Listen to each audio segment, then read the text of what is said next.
Hello friends, welcome to Shivam education world. दोस्तों, आज कुछ amazing tips and tricks data entry की सिखाने वाला हूं और जो आपके बहुत ही ज़्यादा काम आने वाली है। तो बने रहिए इस पूरे वीडियो में। अंत में आपके लिए एक बोनस ट्रिक भी है। तो सबसे पहली ट्रिक मेरी ये है कि अगर मेरे पास ये डेटा है, ठीक है, और इसको मुझे क्या करना है, दूसरी जगह पे लेकर जाना है। तो क्या करूंगा, इसको पूरे को सेलेक्ट कर लिया, कंट्रोल ए से कंट्रोल सी करूंगा, यहाँ आके कंट्रोल वी करूंगा। ठीक है, ये सब करने की कोई ज़रूरत नहीं है। क्या करेंगे, डेटा में यहाँ पर क्लिक करा, कंट्रोल ए किया, सेलेक्ट कर लिया।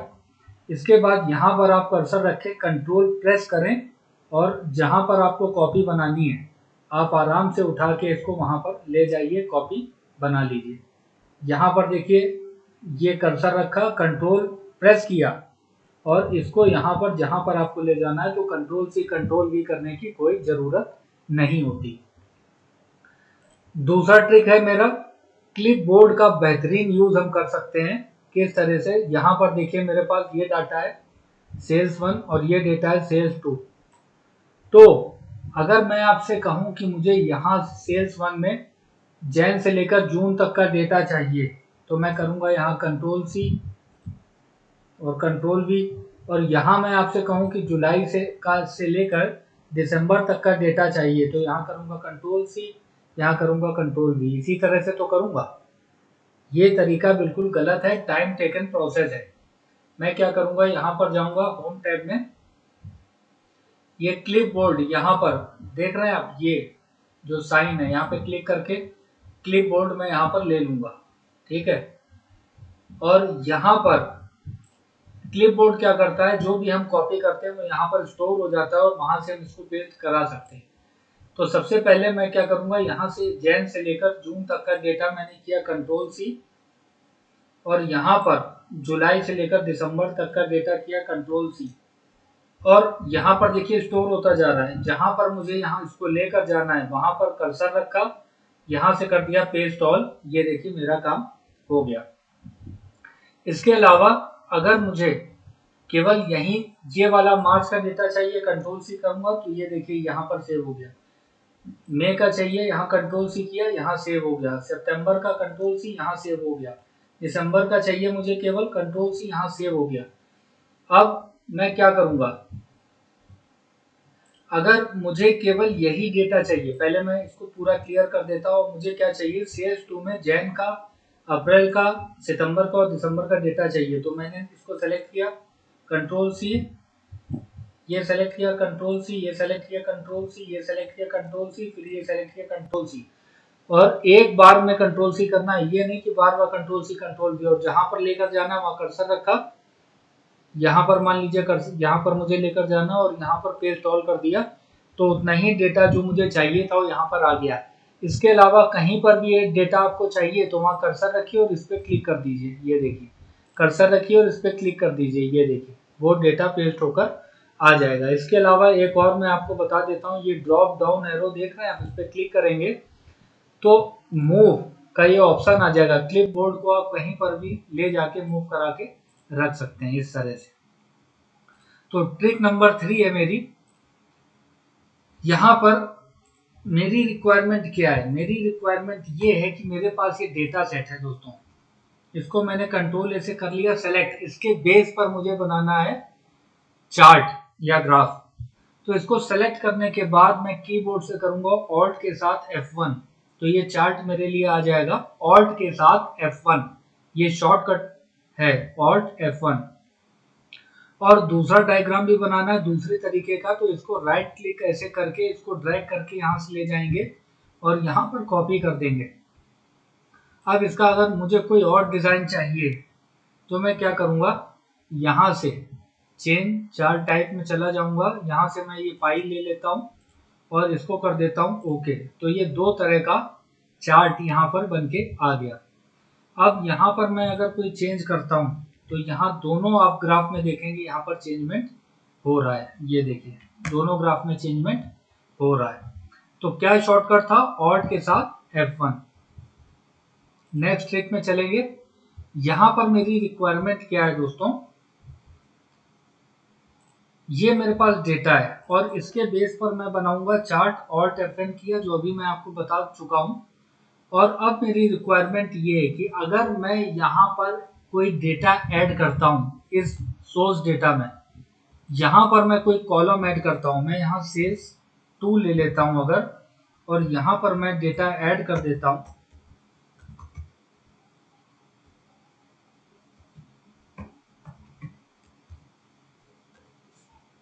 ये मैंने यहाँ पर डेटा ऐड कर दिया। अब मेरी रिक्वायरमेंट ये है कि ये वाला जो कॉलम मैंने ऐड किया है, ठीक है, ये भी इस चार्ट में शो होना चाहिए। तो कैसे करेंगे, तो इसके लिए क्या करेंगे, ये वाले कॉलम को सेलेक्ट कर लो, कंट्रोल सी करो और यहाँ पर चार्ट में क्लिक करके यहाँ पर क्लिक करा और अब कर दो कंट्रोल वी। तो ये देखिए यहाँ पर सेल्स और सेल्स 2 दोनों का डेटा यहाँ पर आ गया। अब अगर मैं कोई चेंज कर रहा हूँ सेल्स 2 में, तो यहाँ पर देखिए चार्ट में भी चेंज होकर आ रहा है। तो इस तरह से हम इंक्लूड कर सकते हैं डेटा में कुछ अगर हम ऐड करते हैं तो चार्ट में भी इस तरह से हम उसको इंक्लूड कर सकते हैं। नेक्स्ट ट्रिक है हमारी, अगर किसी फाइल का शॉर्टकट मैंने डेस्कटॉप पे बना रखा है लेकिन मुझे उसका पाथ नहीं पता कि वो फाइल मैंने कौन सी ड्राइव में, कौन से फोल्डर में, कहाँ पर सेव कर रखी है, तो उसके लिए मैं क्या करूँगा, उसके लिए आप कर सकते हो कि एक मैं आपको फंक्शन बता रहा हूँ, उस फंक्शन को अप्लाई करके आप प्रिंट आउट निकाल के रख सकते हैं जिसमें फाइल का पाथ लिखा हो। तो आपको ये पता रहेगा हमेशा के लिए कि ये फाइल मैंने इस ड्राइव में इस लोकेशन में सेव कर रखी है। तो मैं क्या करूंगा, इक्वल टू सेल, ये फंक्शन है, ब्रैकेट ओपन करके यहाँ से ले लूंगा फाइल नेम, टैब प्रेस करूंगा और ब्रैकेट क्लोज करके एंटर प्रेस करूंगा। तो यहाँ पर पूरा फाइल का पाथ आ जाएगा, सी ड्राइव में, यूजर्स में, आसूस में, डेस्कटॉप पे, और ये है फाइल का नाम।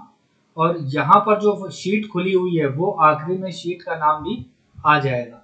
तो इस तरह से अब इस पेज को अगर आप प्रिंट आउट करके रख लेंगे तो आपको पता चलेगा, हमेशा के लिए याद रहेगा कि ये फाइल आपने कहाँ सेव करके। बहुत बार ये होता है कि शॉर्टकट तो सेव है डेस्कटॉप पे लेकिन फाइल कहाँ है, बहुत जब डेटा होता है हमारे सिस्टम में तो ये आसान तरीका है पता करने का कि मेरी फाइल का लोकेशन एक्चुअल कहाँ पर है। नेक्स्ट, ये मेरे पास एक डेटा सेट है, मुझे उसमें पता लगाना है कि कहाँ कहाँ पर कौन कौन सा फंक्शन अप्लाई किया हुआ है। ये मुझे कैसे पता हो, मान लीजिए किसी दूसरे बंदे की शीट है, उस पर मुझे वर्क करना है, तो मुझे पता होना चाहिए कि कहाँ पर कौन सा फंक्शन फॉर्मूला अप्लाई किया गया है। तो उस पूरी शीट में कहाँ कहाँ पर कौन कौन सा फंक्शन अप्लाई हुआ है, इसको जानने के लिए कंट्रोल के साथ टिल्ड प्रेस करेंगे, कंट्रोल के साथ टिल्ड या कैरेट बटन प्रेस करेंगे। तो ये पूरा देखिए, ये देखिए इस तरह से पूरा जहां जहां पर भी फंक्शन है वहां वहां पर ये देखिए इसने बता दिया कि यहाँ पर सम लगा है, यहाँ पर परसेंट लगा है, यहाँ पर इफ, नेस्टेड इफ लगा हुआ है, और इसने पूरा हमको दिखा दिया। फिर से नॉर्मल स्टेज में ले जाने के लिए कंट्रोल टिल्ड प्रेस करेंगे तो वापस हम वहीं पर आ गए, वो देखिए, ठीक है। तो इस तरह से हम पता लगाते हैं कि कौन से सेल में कौन सा फंक्शन अप्लाई हुआ रखा है।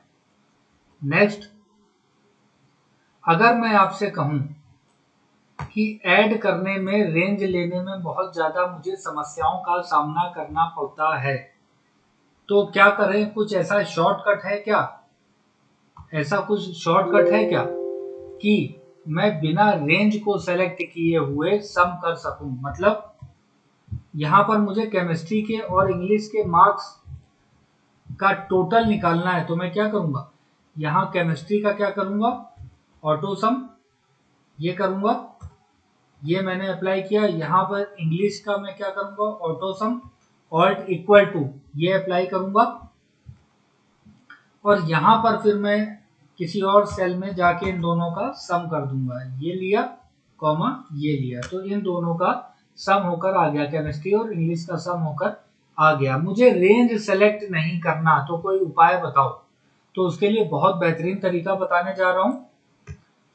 हम क्या करेंगे, ये इस रेंज को जहां पर सब्जेक्ट और उनके मार्क्स लिखे हुए हैं इसको सेलेक्ट कर लेंगे, फॉर्मूलाज में जाएंगे, यहाँ पर डिफाइंड नेम्स वाले ब्लॉक में क्रिएट फ्रॉम सिलेक्शन करेंगे और टॉप रो लेकर ओके कर देंगे। तो यहाँ पर ये सभी रेंज का नाम डिफाइन हो गया। ये देखिए, इस रेंज का नाम फिजिक्स है, इस रेंज का नाम केमिस्ट्री है, ये देखिए इस रेंज का नाम मैथमेटिक्स है, ये देखिए यहाँ पर देखिए इसका नाम इंग्लिश है और यहाँ पर इसका नाम कंप्यूटर है। ये क्या, एक बार में क्रिएट फ्रॉम सिलेक्शन से टॉप रो लेकर मैंने, क्योंकि यहाँ पर हेडर दे रखा है इसलिए इस रेंज का नाम इसने कंप्यूटर कर दिया, इस रेंज का नाम इंग्लिश, इस तरह से इसने डिफाइन नेम के थ्रू हमने ये कर दिया, नेम मैनेजर के थ्रू हमने कर दिया। अब आपको कुछ नहीं करना, क्या जोड़ना है, केमिस्ट्री के और कंप्यूटर के मार्क्स जोड़ने हैं, बस कुछ नहीं। अब यहाँ पर आप कीजिए सम, कोई रेंज नहीं लेना, यहाँ पर लिखिए आप केमिस्ट्री, देखिए आ गया, टैब प्रेस किया कॉमा, और यहाँ पर लिखिए कंप्यूटर, ये देखिए आ गया, टैब प्रेस किया, ब्रैकेट क्लोज करा और एंटर प्रेस कर दिया, ये देखिए ऐड होकर आ गया केमिस्ट्री और कंप्यूटर। यहाँ से मैं चेक करा देता हूँ आपको, ये केमिस्ट्री और ये कंप्यूटर, इन दोनों का सम इक्वल टू सम करेंगे ये कॉमा ये, तो ये देखिए 1394 बिल्कुल सही आ रहा है। तो इस तरह से हम नेम मैनेजर के थ्रू रेंज का नेम क्रिएट करके भी सम कर सकते हैं आसानी से। नेक्स्ट, मेरी रिक्वायरमेंट ये है, इस पूरे डेटा सेट में जहां जहां अभी मैंने आपको कंट्रोल टिल्ड करके दिखाया, जहां जहां फंक्शन फॉर्मूला अप्लाई है वो सेल की मुझे जानकारी दे दो, उसको हाईलाइट करा दो। ये कंट्रोल टिल्ड करके नहीं, उसको हाईलाइट करा दो।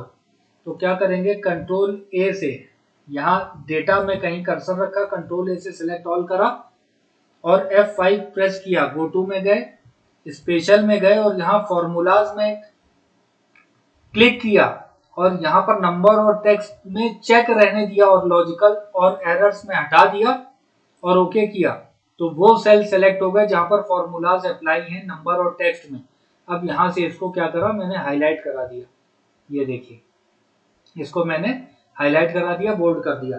अब यहाँ पर जहां पर रेड हाईलाइटेड है वहां पर फंक्शन अप्लाई है, बाकी में नहीं। दिखाऊं, कंट्रोल के साथ टिल्ड किया तो ये देखिए जहां पर रेड हाईलाइट हुआ है वहां पर देखिए फंक्शन फॉर्मूला अप्लाई, और जहां पर मैंने जानबूझ के हटा दिया था यहाँ पर, ताकि आपको पता चले जहां पर फंक्शन अप्लाई है केवल वही हाईलाइट हो। वापस करा कंट्रोल टिल्ड, तो इस तरह से फॉर्मूला फंक्शन को हाईलाइट कराया जाता है। नेक्स्ट, जो बड़े बड़े फंक्शन होते हैं जैसे वी लुकअप 4 पैरामीटर, क्या होता है वी लुकअप में, क्या होता है, अगर मैं यहाँ पर वी लुकअप पास करूं, इस जगह पे अगर मैं वी लुकअप पास करूं तो यहाँ पर देखिए लुकअप की value table array, column index number, range lookup 4 parameter. अगर मैं इफ पास करूं तो क्या होता है, logical test, value if true, value if false. तो ये पूरा आर्ग्यूमेंट देखने के लिए मैं आपको एक बहुत बढ़िया तरीका बता देता हूँ। यहाँ वी लुकअप पास किया, ब्रैकेट ओपन किया, तो जहां नीचे सिंटैक्स लिख के आ रहा है, अब आपको कुछ नहीं करना, कंट्रोल शिफ्ट और ए प्रेस कीजिए, पूरा आर्ग्यूमेंट हाईलाइट होकर आ गया। ठीक है, इसी तरह से अगर मैं इफ फंक्शन में आपको करके दिखाता हूं, यहां पर मैंने किया इफ, ब्रैकेट ओपन किया, तो जो नीचे आर्ग्यूमेंट आ रहा है, कंट्रोल शिफ्ट और ए प्रेस कीजिए तो ये पूरा यहाँ पर हाईलाइट होकर आ गया। इसको आप यहाँ से डीएक्टिवेट करा के आराम से इसका प्रिंट आउट निकाल सकते हैं, कहीं पर आपको नोट बनाना है तो आराम से रख सकते हैं, आपको कोई मेल करना है तो आप यहाँ से कॉपी पेस्ट कर सकते हैं। तो ये आपके लिए हमेशा के लिए आप इसको कर सकते हैं। इसी तरह से वी लुकअप अगर मैं यहाँ से करता हूँ, V lookup bracket open, control shift और ए, ये देखिए पूरा पैरामीटर के साथ ये आ गया। इसको आप कहीं पर भी ले जा सकते हैं, मूव करा सकते हैं, प्रिंट आउट निकाल सकते हैं, नोट्स बना सकते हैं, इंटरनेट पे कॉपी कर सकते हैं, कुछ भी आप कर सकते हैं। बहुत इंपॉर्टेंट टॉपिक था ये। आज की बोनस ट्रिक, जो मैंने वीडियो के इनिशियल स्टेज में कहा था कि बोनस ट्रिक बताने वाला हूं, तो सबसे पहले क्या होता है कि एक्सेल में 3 वाइल्ड कार्ड होते हैं। एक होता है स्टार, जिसको एस्टेरिस्क कहते हैं, जो ऑल कैरेक्टर को डिनोट करता है, सभी कैरेक्टर को वो एज्यूम करता है। एक होता है क्वेश्चन मार्क, जो सिंगल कैरेक्टर को एज्यूम करता है, और एक होता है टिल्ड, जो अभी मैंने आपको दिखाया था।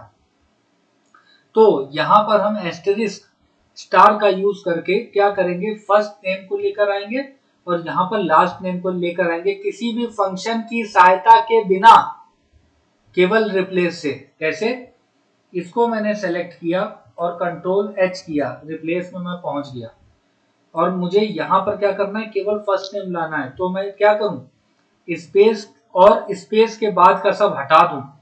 तो क्या मैंने किया, यहाँ टाइप किया फाइंड व्हाट में एक स्पेस और उसके बाद का सब, सब मतलब ऑल कैरेक्टर, ऑल कैरेक्टर मतलब वाइल्ड कार्ड, कौन सा, वाइल्ड कार्ड एस्टेरिस्क स्टार, ये फाइंड करो, रिप्लेस कर दो किसी से नहीं, ब्लैंक से, मतलब कुछ नहीं, या स्पेस के बाद जो कुछ है उसको हटा दो, रिमूव कर दो, ब्लैंक कर दो।